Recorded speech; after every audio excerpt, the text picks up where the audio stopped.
Depuis quelques années, il y a une force, une pression qui ne cesse de se resserrer sur l'économie française. Et ça, ce n'est pas juste un concept abstrait, non. C'est une réalité assez brutale pour des milliers d'entrepreneurs. Alors aujourd'hui, on va décortiquer ensemble comment l'inflation est en train de coincer nos petites et moyennes entreprises dans un étau financier qui est redoutable. Mais avant d'aller plus loin, il faut vraiment qu'on soit au clair sur une chose. Les PME, ce n'est pas juste un petit rouage dans la grande machine économique. Non, non, elles en sont le cœur qui bat. C'est le tissu qui fait vivre nos régions, qui crée les emplois juste à côté de chez nous et qui innove tous les jours. Et c'est précisément là que ça coince. Imaginez ce moteur si vital qui se retrouve soudainement compressé de toutes parts, au point de menacer de caler. Eh bien, c'est exactement l'effet de la pression de l'inflation qu'on connaît actuellement. Alors, de qui parle-t-on concrètement? D'une PME, une petite et moyenne entreprise? C'est le boulanger du coin de la rue, l'entreprise de BTP qui rénove nos villes, ou encore la start-up de la tech qui imagine le futur. Voilà les véritables protagonistes de notre analyse d'aujourd'hui. Et face à ce choc, il faut bien voir que tout le monde ne joue pas dans la même cour.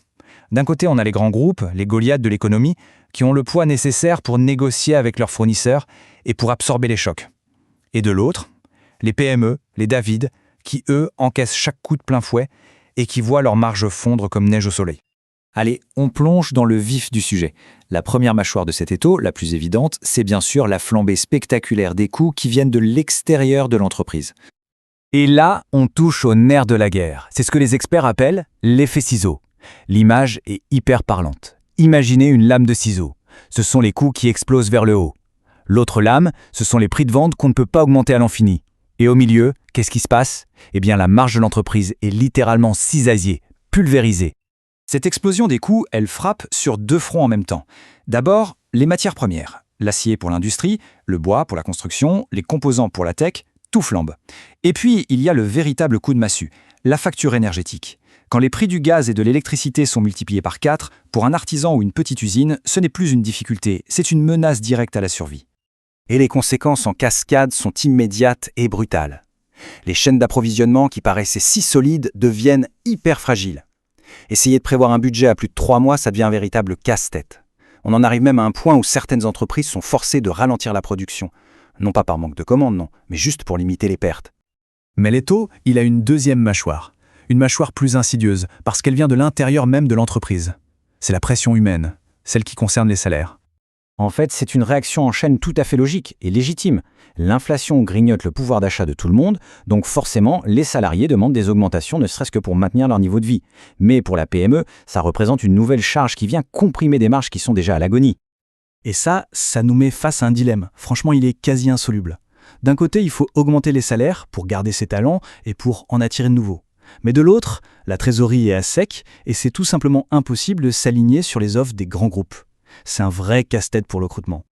Donc on récapitule, on a les coûts externes qui flambent et les salaires qui poussent de l'intérieur. Mais le véritable coup de grâce, c'est peut-être quand la solution supposée à l'inflation vient en fait resserrer les taux encore d'un cran. Pour bien piger ça, il faut parler d'un acronyme un peu technique, le BFR, ou besoin en fonds de roulement. Mais en fait, c'est très simple. C'est le cash dont une entreprise a besoin au quotidien pour faire tourner la boutique, payer les fournisseurs, verser les salaires, tout ça en attendant que les clients payent leurs factures. Et logiquement, quand les matières premières coûtent plus cher, ce besoin de cash, il augmente mécaniquement. Et ce besoin de cash nous amène tout droit à un effet domino. Regardez bien la chaîne. L'inflation augmente. Pour la combattre, la Banque centrale réagit et augmente ses taux d'intérêt. Conséquence directe, le coût pour emprunter de l'argent s'envole. Que ce soit pour financer ce fameux BFR ou pour investir, l'accès à l'oxygène financier se raréfie et coûte beaucoup, beaucoup plus cher. Et on arrive là à ce qui est peut-être la conséquence la plus grave sur le long terme. Prises à la gorge, beaucoup de PME doivent faire un choix terrible, sacrifier l'avenir pour assurer la survie du présent. On reporte la modernisation d'une machine, on annule un projet de transition écologique, on met l'innovation en pause. En fait, c'est la compétitivité de demain qu'on est en train de sacrifier aujourd'hui. Bon, le tableau est sombre, c'est vrai. Mais attention, face à cette pression immense, les PME sont tout sauf passives. Elles font preuve d'une capacité d'adaptation assez incroyable. Alors voyons maintenant comment ces entrepreneurs se battent pour essayer de desserrer cet étau. On observe surtout 3 grands axes de riposte. Le premier, c'est un vrai jeu d'équilibriste. Tenter de répercuter une partie de la hausse sur les prix de vente, mais sans faire fuir les clients. Le deuxième, c'est une chasse acharnée aux coûts en interne, une vraie traque au gaspillage. Chaque contrat, chaque process est passé au peigne fin. Et le troisième, le plus audacieux, innover. Se différencier pour créer plus de valeur. Ce qui est fascinant au fond, c'est de voir que cette crise agit comme un test grandeur nature. La survie ne dépend plus seulement de la qualité du produit, non, elle repose sur l'agilité des dirigeants, sur leur capacité à naviguer en pleine tempête et à réinventer leur entreprise quasiment en temps réel. Toute cette agilité, elle est admirable, mais elle nous laisse avec une question fondamentale pour la suite. Est-ce que cette résilience dont les PME font preuve aujourd'hui est une transformation profonde qui va les rendre plus fortes pour l'avenir, ou est-ce que ce n'est finalement qu'un sursis temporaire ? De la réponse dépendra non seulement la santé de notre économie, mais aussi la vitalité de nos territoires.